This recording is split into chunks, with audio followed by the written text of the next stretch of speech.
So, ito po yung ingredients natin for today's dinner. Ay magpapainit muna tayo ng frying pan.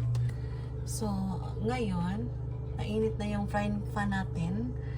Ilagay na natin yung olive oil. So, ito yung ginagamit ko dito sa Japan. Ayan. Ito din. Yung sesame oil, bango yung luto mo. Lang sila. Ayan. So, now, uminit na yung frying pan. Ilagay na natin yung garlic. Ayan. Onion. 1/2 slice ng onion.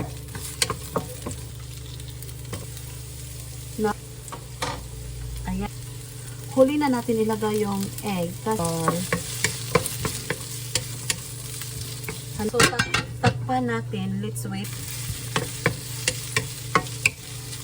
So, yellow bell pepper. Yung 1 spoon lang na dashi of half only teaspoon. Okay? Ukay. Half only, okay? Mirin. Ayan. And healthy. Ayan.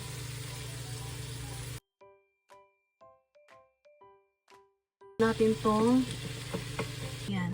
So, ayan. Ng mayonnaise. Not bell pepper. May lasa yung or green leaf. Yung ibabaw lang. So, it's already done.